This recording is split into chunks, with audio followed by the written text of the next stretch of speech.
Welcome to the Book Insider. Today, we're talking about the book Best Self by Mike Bayer. Every person has two versions inside them, one that brings out their best and one that holds them back. This is called the dual self concept. If you want real change in life, it's important to understand this. The book says we all have two selves. 1.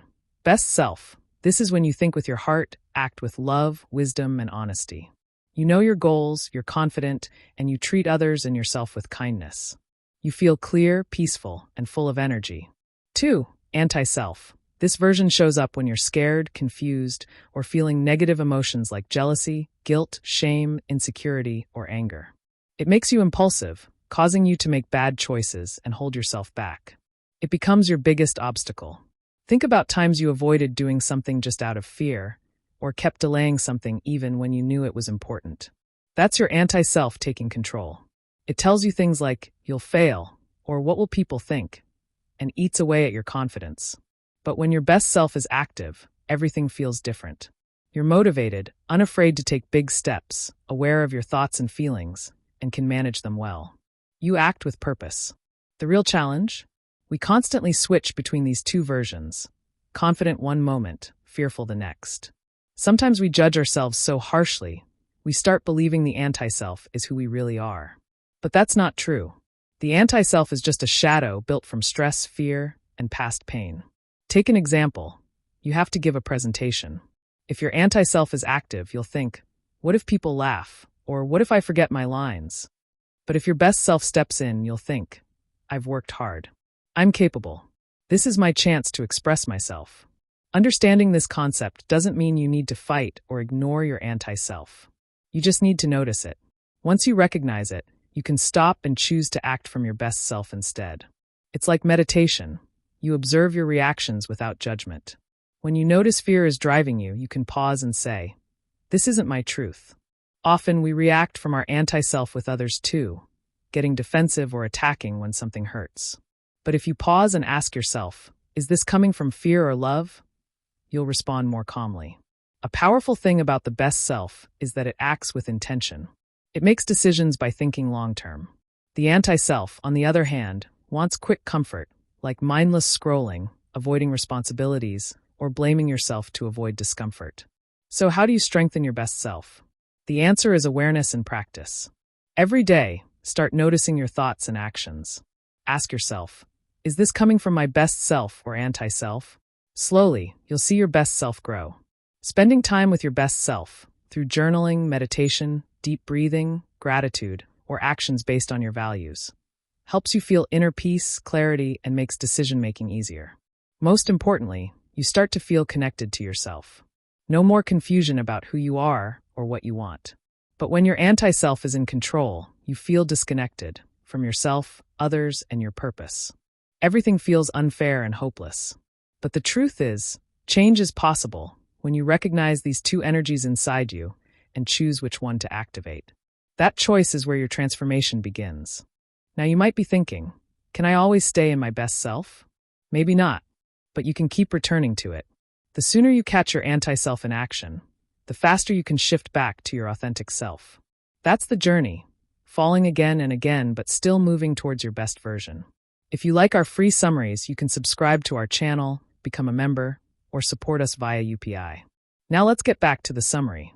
When you clearly start seeing these two sides inside you, that's when you begin to truly understand yourself. And only when you understand yourself can you understand others. That's when relationships improve, work gets better results, and life becomes more peaceful. So next time when you're confused, about to react, or doubting yourself, pause, take a breath, and softly ask, is this my best self speaking, or my anti-self? Maybe that one question could become the turning point of your life.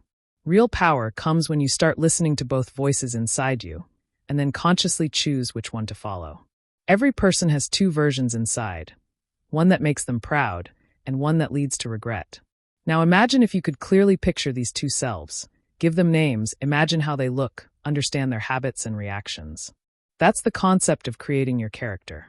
It's a powerful exercise that makes your inner conflict easier to see. Let's say you have a version that's always motivated, focused, and makes decisions with long-term vision. It thinks calmly, understands situations, and then acts. You can name this version anything. Hero me, Wise Avi, Captain Clear, whatever feels good to you. Imagine their outfit, maybe white clothes or a royal blue jacket. Confident eyes, calm face. This is the symbol of your strength. Now think of the other version, the one driven by fear. It says things like you'll fail or what will people think? This version panics quickly and doubts itself. Give it a name too, like Doubter Dev, Mr. Doubt, Sabotage, Shadow Raj, or something else. Imagine its look, maybe wearing loose clothes, face filled with fear and confusion, hunched posture, eyes shifting nervously. When you clearly imagine both characters, your inner struggle starts to feel like a movie. You can see which one shows up in which situations. Like when someone criticizes you, is it Mr. Sabotage that takes over and makes you feel guilty and ashamed? Or is it Hero Me who calmly says, let's learn from this? It's not personal. The biggest benefit of this visualization is, when you're reacting in a moment, you can tell who is speaking, your best self or your anti-self. And now that they have names, looks, and personalities, you can stop them, talk to them, or even change them. For example, imagine one day you're very anxious because you have a big presentation. A voice in your head says, you'll mess up. People will judge you. You recognize it, it's Shadow Raj. Then you intentionally call Captain Clear, who says, you're prepared. The audience is human too. Breathe and speak confidently.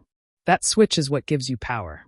Some people create 2 journals, one for Hero Me, where they write goals, gratitude, and daily wins, and one for Shadow Raj, where they write down fears, doubts, and triggers. This helps them see how their mind works and lets them detach from their thoughts. Another powerful method is writing dialogues between your characters, like what Doubter Dev says and how Wise Avi replies. It's a fun exercise that brings clarity. You start seeing yourself like an observer, and then you can decide which voice to follow. Now imagine if these characters were real. Who would you want to live your life with? Obviously, Hero Me, right? But the reality is, both characters live inside you. The only difference is whom you give more attention to, whom you train daily, and whom you listen to. Many people make their best self even more creative. They imagine a theme song, list out strengths, or give it superpowers like, Hero Me never gives up, she speaks with compassion, or he stays calm under pressure. You can do that too, and your brain will naturally start shifting towards that version more and more. And yes, your anti-self is not always your enemy. Sometimes it's just trying to protect you from danger, but it speaks in the language of fear and doubt. Don't ignore it. Just listen gently, and then decide whether it's really right. Always remember, when you clearly imagine the different characters inside you, you start becoming the master of your emotions and reactions. You stop reacting randomly and start responding wisely. This shift leads you toward emotional maturity. Next time a challenge comes, take a pause. Remember your inner characters, and then think, which version of you should step forward to handle the situation? It might feel a little funny at first, but slowly this practice will start changing your life. This exercise not only makes you more aware, but it also adds a sense of playfulness. Every decision no longer feels boring. It starts feeling like a scene where you are the director and decide which actor comes on stage. You can even make a poster of your best self. Write its name, qualities, goals, look, and tone. Put it somewhere visible, so every day you're reminded of who you want to become. Slowly, your body and brain start making that version your default, because you're activating it again and again. That version becomes your habit, and eventually your identity. So clearly visualize your inner characters. Give them names. Understand them. And then consciously choose which one you're letting lead today. This small practice can make you a better, stronger, and more authentic person. Because the real magic happens when we transform our inner chaos into creativity. Everyone has something in life that truly matters to them. Something that silently guides them from within, even if they don't realize it. Ever wondered what drives your big decisions? Sometimes we say, it just felt right, or I'm not the kind of person who would do that, or my family comes first. Behind these thoughts are your core values, the fundamental beliefs that define you. They shape your actions, decisions, and priorities. For example, some people value honesty the most, others value freedom, growth, or compassion. These values act like a compass. When you're confused or facing many paths, they help guide you toward the right one. Now, the question is, how do you identify your core values? Start by pausing and asking yourself, what are the most important things in my life? What qualities do I admire in others? When do I feel most fulfilled? What are the things I would never compromise on? Let's say you realize family is most important to you. That means whenever you make a career or life decision, you'll evaluate it based on how it affects your family and time with them. If you get a high-paying job that takes you away from family time, you might reject it because it doesn't align with your core value. This is called value-based decision-making. Similarly, if someone's core value is health, they'll align their routine, food, and lifestyle with that. If they face temptations like late-night parties or junk food, their internal compass reminds them of their priorities. Knowing your core values makes your decisions authentic. You're not choosing based on others' expectations. You're choosing based on your truth. That reduces guilt, regret, and doubt. Even if others don't understand your choices, you'll have inner clarity. Here's an interesting way to figure them out. Think back to proud moments in your life. What made those moments special? Maybe you helped someone, then maybe service is your core value. Or you stood against injustice. Maybe your values are justice and courage. Also, remember moments when you felt deeply hurt. Which values were broken then? For example, if someone betrayed your trust and it hurt you a lot, maybe your core values are loyalty and honesty. You can even make a list of 20 to 25 values, like honesty, loyalty, love, adventure, peace, security, knowledge, freedom, etc. From that list, choose the 5 that connect with you most. Then go deeper into 3 of them. Ask yourself, why did I choose these? Is my daily life aligned with these values? Once you know your core values, check if your time, energy, and efforts are actually going in that direction. Because often, we know what's important to us, but our actions are focused elsewhere. This disconnect often leads to stress and dissatisfaction. For example, suppose creativity is your core value, but your daily routine involves only filling out files with no creative work at all. Then slowly, you'll start feeling frustrated from within. That's why it's important to design your environment and choices according to your values. Core values also help you connect with others. When you meet someone who shares the same values, you feel comfort and trust with them. But when values clash, conflicts start, whether it's in friendship, love, or work partnerships. That's why it's important to have open conversations about values early in any relationship. For example, one person might value freedom while the other values stability. Both need to understand each other and find balance. Otherwise, expectations and clashes may increase in the future. Sometimes we adopt others' values just because society promotes them, like earning money, becoming famous, or gaining status. But if these things don't truly matter to you from within, even after achieving them, you'll feel empty. So ask yourself honestly, is this really my value or someone else's? It's also important to include your core values in your daily routine. If learning is your value, try to learn something new every day through a podcast, book, or conversation. If kindness is your value, then help someone daily, even if it's just through a smile, listening, or a small act of kindness. Values aren't static. They evolve over time. At one time, adventure might have been your priority. But now, with family responsibilities, maybe security and presence have become more important. So revisit your values from time to time. Some people write their top 3 values and keep them in their wallet, phone wallpaper, or on their desk. This gives them a daily reminder of their direction. These small reminders help you stay aligned with your true self. Once you recognize your best self and your anti-self, as discussed in previous topics, your core values help you manage them. Your best self is tied to your values, and the more you activate those values daily, the closer you get to that best self. Your values are your true identity. Titles, roles, and labels change, but values are the language of your soul. Once you understand that language, you begin to feel a connection with yourself. So today, take some time and ask yourself, what truly matters to me? The answer will come slowly and deeply, and when it does, you'll feel a new sense of clarity, strength, and direction within. This clarity will make decision-making easier, relationships cleaner, and your actions more authentic. Because when you live according to your values, you're not just surviving, you're truly living. Have you ever looked at your life like an outsider? Imagine watching yourself like a movie. What do you do every day? Who do you spend time with? What kind of environment are you in? What are your thoughts and feelings? This way of observing may seem simple, but its impact is deep. It's called a life audit, an honest, non-judgmental review of your life. Just like a financial audit checks money inflow and outflow, here you check if your daily habits, environment, and relationships are supporting your best self or activating your anti-self more. Start with habits.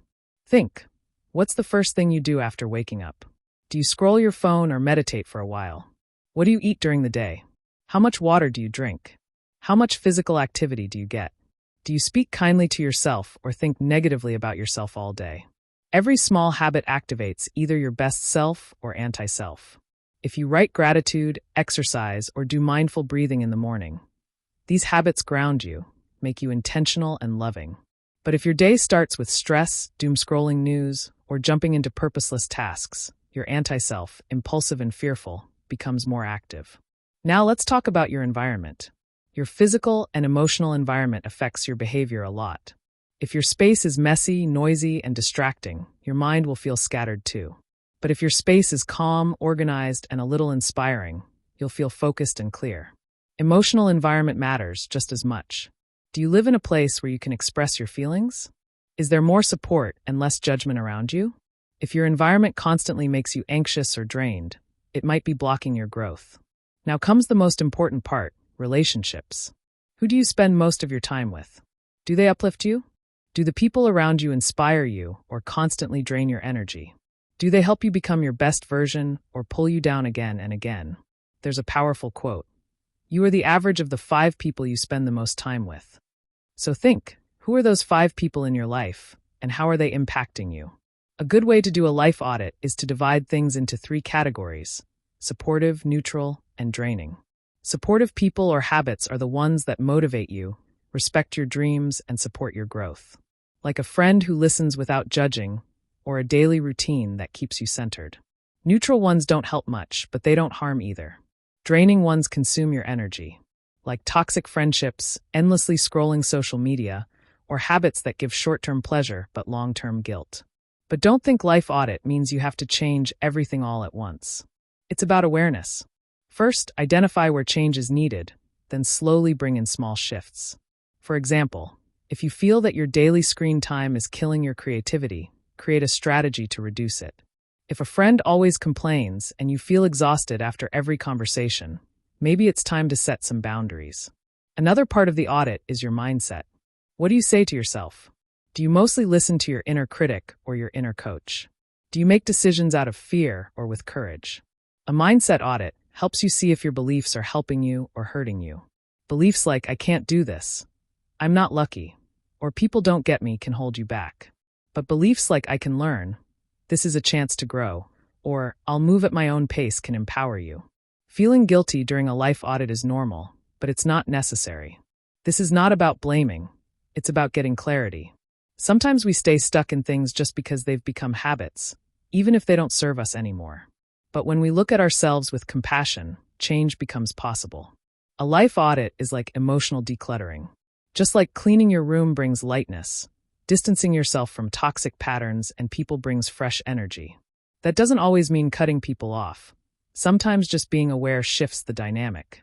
When you start setting boundaries, people begin respecting them. When you give yourself time and care, you expect less from others, which helps create balance. You can do a life audit weekly, monthly, or yearly. Whenever life feels a bit off, sit down and ask, are my habits aligned with my values? Does my environment support me or distract me? Which people uplift me and which ones drain me? Do I spend more time being my best self or my worst self? Honest answers will give you clarity and help you tune yourself like a musical instrument. Just a little adjustment can create harmony. And remember, a life audit is not a judgment test. It's an act of self-love. When you observe yourself so closely, you're treating yourself like a true friend, someone who wants you to grow, be real, and be happy. Every time you do a life audit, you give yourself a fresh start. That new start can be a thought, a habit, or simply a new perspective. And that small shift can slowly transform your life. Because the truth is, we all want to become our best selves. And a life audit is the mirror that shows us which direction to go.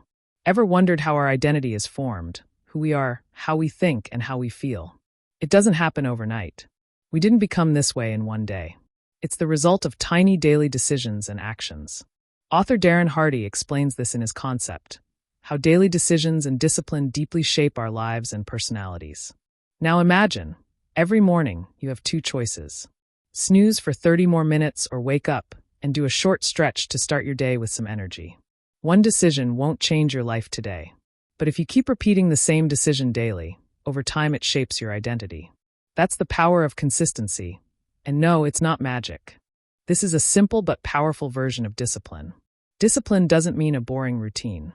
It means fulfilling the promises you make to yourself every day, whether it's eating healthy, sleeping on time, or staying away from toxic people. When you take these small steps again and again, you send a signal to yourself that I matter and I can trust myself. Start with small daily actions, like the food you eat. Do you choose what's convenient or what's good for your body and mind?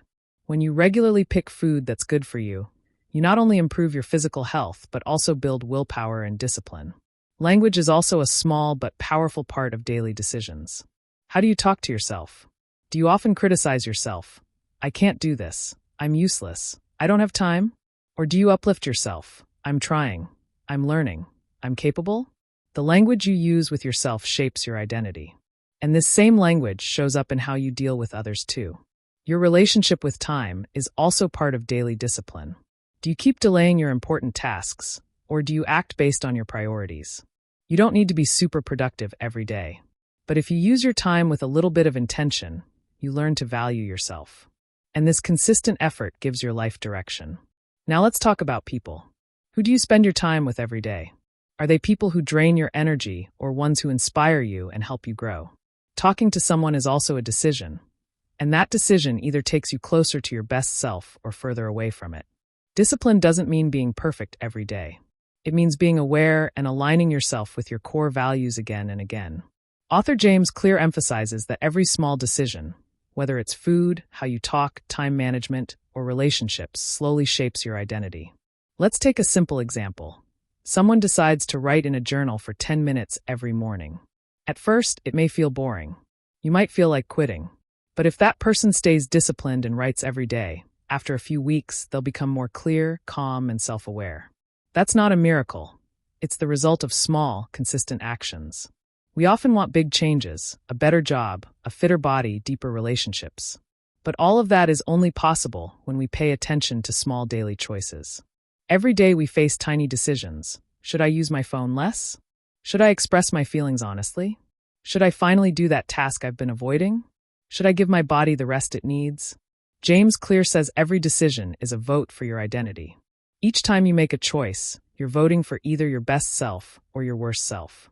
One vote doesn't change everything, but the more votes your best self gets, the more your life becomes aligned and fulfilling. Discipline isn't boring. It's the path to freedom. When you set boundaries like screen time limits, gratitude practice, or saying no, you create space for better things. You feel freer from comparison, chaos, and confusion. Yes, mistakes will happen. You may fall off track. But every day is a new chance to return. Every sunrise is a fresh vote for your best self. So, there's no need to be harsh with yourself.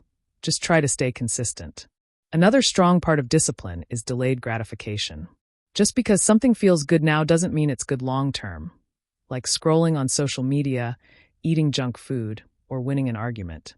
But when you choose long-term growth over short-term pleasure, you upgrade your identity. Each day, you get to decide where your energy goes. Do you want clarity or chaos? Do you want to become who you imagined, or just remain what your circumstances shaped you into? These small daily decisions aren't boring. They're deeply creative. Each one is a brush stroke painting the picture of your life. The more intentional you are, the more beautiful and meaningful that picture becomes. So next time you wake up, pause for a moment and ask, what small decisions can I take today to support my best self? Can I drink some water? Can I wait a little before picking up my phone? Can I write a quick thank you note? Can I gently challenge my negative thoughts? These tiny daily moments can slowly transform your entire life. And the best part? It's all in your control. You are the artist. Through discipline, decisions, and love for your own growth, you shape your identity every single day. So, that was today's book summary. Let us know how you liked it in the comments, and thank you for listening till the end.